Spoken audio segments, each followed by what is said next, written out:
Hello welcome back to my channel. അപ്പം വളരെയധികം tasty and easy നെയ് റോസ്റ്റ് എങ്ങനെയാണ് തയ്യാറാക്കി എടുക്കുന്നതെന്ന് നോക്കാം. അപ്പോൾ ഇതിനായിട്ട് വെറുതെ അരി കുതിർത്തിട്ട് അരച്ചെടുത്ത് വെയിറ്റ് ചെയ്യേണ്ട ആവശ്യമൊന്നുമില്ല. വെറും 2 മിനിറ്റിൽ തന്നെ നമുക്ക് റവ കൊണ്ടിട്ട് ഇതുപോലെ നെയ് റോസ്റ്റ് തയ്യാറാക്കി എടുക്കാവുന്നതാണ്. ഇത് കുട്ടികൾക്കൊക്കെ നന്നായിട്ട് ഇഷ്ടപ്പെടും. ഇപ്പോൾ വെക്കേഷൻ ടൈമിലൊക്കെ ചെയ്തു കൊടുക്കാൻ പറ്റുന്ന ഒരു ഈസി റെസിപ്പിയാണ്. അപ്പോൾ ഇത് എങ്ങനെയാണ് തയ്യാറാക്കി എടുത്തിരിക്കുന്നതെന്ന് നോക്കാം. ഇതിനായിട്ട് ഞാനിവിടെ റവയാണ് എടുത്തിരിക്കുന്നത്. അപ്പം ഞാനിവിടെ പാക്കറ്റ് റവയാണ് എടുത്തിരിക്കുന്നത്. ഈ ഒരു ബൗളിന് ഈ ഒരു അളവിലാണ് റവ എടുത്തു കൊടുത്തിരിക്കുന്നത്.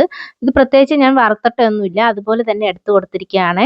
ഈ റവ നമുക്ക് നന്നായിട്ടൊന്ന് പൊടിച്ചെടുക്കാം. ഇതിനായിട്ട് ഒരു ജാർ എടുത്ത് വെച്ചിട്ടുണ്ട്. ജാറിനകത്തോട്ട് റവ ചേർത്ത് കൊടുക്കുകയാണ്. റവ നന്നായിട്ടൊന്ന് പൊടിച്ചെടുത്തിട്ടുണ്ട്.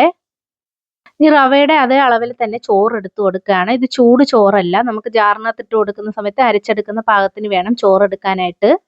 അപ്പോൾ റവയുടെ അതേ അളവിൽ തന്നെയാണ് ചോറ് ഞാനിവിടെ എടുത്തു കൊടുത്തിരിക്കുന്നത്. അപ്പോൾ ചോറ് ജാറിനകത്തോട്ട് ചേർത്ത് കൊടുക്കുകയാണ്. അതിനകത്തോട്ട് നേരത്തെ പൊടിച്ചു വെച്ചിരുന്ന റവയും കൂടെ ചേർത്ത് കൊടുക്കുന്നുണ്ട്. ഇനി ഈ ഒരു സ്പൂണിന് 1 സ്പൂൺ അളവിൽ തൈരാണ് ചേർത്ത് കൊടുത്തിരിക്കുന്നത്. ദോശയ്ക്ക് ആവശ്യമായിട്ടുള്ള ഉപ്പ് ഈ ഒരു സമയം കൊണ്ട് ചേർത്ത് കൊടുക്കാം. ഇനി വലിയൊരു ഗ്ലാസ്സിന് 1/2 ഗ്ലാസ് അളവിൽ വെള്ളം ചേർത്ത് കൊടുക്കാം. ഇത് നന്നായിട്ടൊന്ന് പേസ്റ്റ് രൂപത്തിലൊന്ന് അരച്ചെടുക്കാം.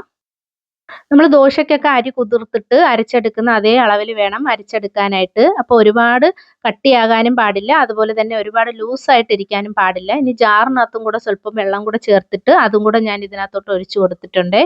ഇനി മാവ് നന്നായിട്ടൊന്ന് മിക്സ് ചെയ്തെടുക്കാം. അപ്പോൾ ഇതേ പാകത്തിന് വേണം മാവ് തയ്യാറാക്കി കിട്ടാനായിട്ട്. ഇനി നമുക്ക് നെയ് റോസ്റ്റ് തയ്യാറാക്കി എടുക്കാം. ഇതിനായിട്ട് ഒരു നോൺ സ്റ്റിക്കിന്റെ പാത്രം ഞാൻ സ്റ്റവിനകത്തോട്ട് വെച്ച് കൊടുക്കുന്നുണ്ട്. പാത്രം ഒന്ന് ചൂടായി വരുന്ന സമയം കൊണ്ട് ജസ്റ്റ് ഒന്ന് വെള്ളം കുടഞ്ഞു കൊടുത്തിട്ട് മാവ് ഒഴിച്ചിട്ട് നന്നായിട്ടൊന്ന് ചുറ്റിച്ചു കൊടുക്കുകയാണ്. അപ്പം ദോശ ചുടുന്ന സമയത്ത് എപ്പോഴും ശ്രദ്ധിക്കാം, പാത്രം ചൂടായി വരുന്ന സമയത്ത് സ്റ്റവ് ഒന്ന് കുറച്ച് വെച്ചിട്ട് വേണം മാവ് ഒഴിച്ചിട്ട് ഇതുപോലെ ചുറ്റിച്ചു കൊടുക്കാനായിട്ട്. ഇനി ശേഷം കുറച്ച് നെയ്യ് ചേർത്ത് കൊടുക്കുകയാണ്. ദോശയുടെ ഒരു വശം നന്നായിട്ട് ചൂടായി വരുന്ന സമയം കൊണ്ട് നമുക്ക് നെയ്യ് ചേർത്ത് കൊടുക്കാവുന്നതാണ്. ശേഷം സ്റ്റവ് ഒന്ന് കൂട്ടി വെക്കാവുന്നതാണ്. അപ്പോൾ ഒരു വശം നന്നായിട്ട് വെന്ത് മുരിഞ്ഞ് വരുന്നതായിരിക്കും. അപ്പോൾ ദോശ ജസ്റ്റ് ഒന്ന് വെന്ത് വന്നിട്ടുണ്ട്. ഇപ്പം നല്ലൊരു മണമൊക്കെ വന്നിട്ടുണ്ട്. അപ്പോൾ ഇങ്ങനെ തയ്യാറാക്കുന്ന ദോശയ്ക്ക് നല്ലൊരു മണവും ടേസ്റ്റും ഒക്കെയാണ്. കറി പോലും വേണ്ട, ഇതുപോലെ നമുക്ക് കഴിക്കാവുന്നതാണ്. അതുപോലെ തന്നെ ദോശ നല്ല മുരിഞ്ഞ് വരുന്നതായിരിക്കും. ജസ്റ്റ് ഞാനൊന്ന് തിരിച്ചിട്ട് കൊടുക്കുകയാണ്. അപ്പോൾ നിങ്ങൾക്ക് ആവശ്യമെങ്കിൽ തിരിച്ചിട്ട് കൊടുത്താൽ മതി, അല്ലെങ്കിൽ അതുപോലെ എടുക്കാവുന്നതാണ്. അപ്പോൾ നല്ല ടേസ്റ്റി ആയിട്ടും ഈസി ആയിട്ടുള്ള നെയ് റോസ്റ്റ് ഇവിടെ തയ്യാറായി കിട്ടിയിട്ടുണ്ട്. അപ്പോൾ എൻ്റെ ഈ വീഡിയോ ഇഷ്ടപ്പെടുവാണെങ്കിൽ ലൈക്ക് ചെയ്ത് സബ്സ്ക്രൈബ് ചെയ്ത് ചാനലൊന്ന് സപ്പോർട്ട് ചെയ്തേക്കണേ. അപ്പോൾ വളരെ സിമ്പിളായിട്ട് കുറഞ്ഞ ചേരുവകൾ മാത്രം വെച്ചിട്ട് നമുക്ക് തയ്യാറാക്കി എടുക്കാൻ പറ്റുന്ന ദോശയാണ്. അപ്പോൾ എല്ലാവരും ഇതുപോലെ ഒന്ന് ട്രൈ ചെയ്ത് നോക്കണം. അപ്പോൾ വീഡിയോ ഇഷ്ടപ്പെടുവാണെങ്കിൽ ലൈക്ക് ചെയ്തേക്കണേ. അപ്പോൾ അത്രയേ ഉള്ളൂ. ടാറ്റാ.